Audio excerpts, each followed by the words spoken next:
On the 29th of July in 1911, an all-Indian club, Mohun Bagan AC, beat East Yorkshire Regiment 2-1 in the final of the coveted IFA Shield. The tournament was named after the Indian Football Federation, the IFA, which was the association governing football in the state of Bengal, the oldest football association in India.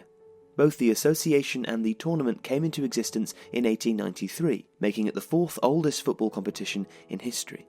Curiously, Indians were not allowed to join the IFA until the 1920s. At that time, the IFA consisted of high-ranking British Army officials, while football tournaments usually included British regiment teams. Bagan's win is considered to be one of India's greatest ever sporting victories. The 11 players of that triumphant team became the first sporting legends of the country and are known as the Immortal 11. On a symbolic level, this wasn't just a sporting victory. It was a battle that India won against British imperialism. Mohun Bagan was the first Indian team to win the IFA Shield and became a nationalist symbol in India's struggle for independence.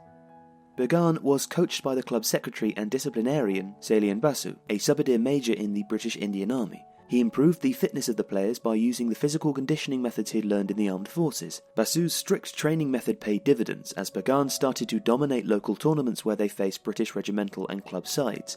Such was Bagan's fame that they were invited to participate in the IFA Shield in 1909. Bagan used a 2-3-5 formation, known as the PYRAMD, throughout their campaign in 1911, the most commonly used formation of the time. The team was built around the intelligent centre-half Rajendranath Sengupta, who controlled the game and acted as the bridge between attack and defence, and their inspirational captain, Shivdas Baduri. The barefooted players had a great run in the tournament, playing as a cohesive unit.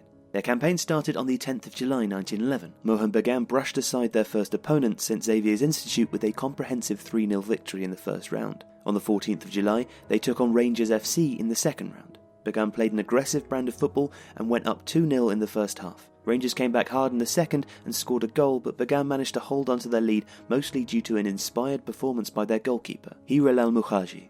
In the quarter-final, Bagan defeated Rifle Bridge 1-0 in an evenly contested match to reach the semi-final against Middlesex Regiment. That match ended in a draw, and as there were no tiebreakers in those days, it was replayed the next day. In the replay, Bagan outplayed their opponents, with goals from skipper Shivdas Baduri, their inside right forward Shiri Stranda Habulshekar, and their right winger Jitendranath Kanu Roy, to seal an emphatic 3-0 win. They were all set to face the East Yorkshire Regiment in the final. On the day of that game, all roads led to one location, the Calcutta Football Club. East Indian Railway Company had to arrange for some special trains to accommodate all the people travelling to Calcutta to watch the match. Additional steamer services were also introduced to ferry spectators from rural areas to Kolkata. Almost 100,000 people gathered around the ground. As many Bagan supporters did not have a good view of the match, volunteers devised an ingenious method to keep them informed of the progress of the game. They flew kites with the club's colours and the score written on them. The final was a goalless affair until half-time, as both teams played with caution. The game opened up in the second half as East Yorkshire Regiment took the lead. Sergeant Jackson scored a goal with about 15 minutes remaining. Bagan responded immediately and started to play a more attacking brand of football, equalising soon afterwards through their talismanic skipper.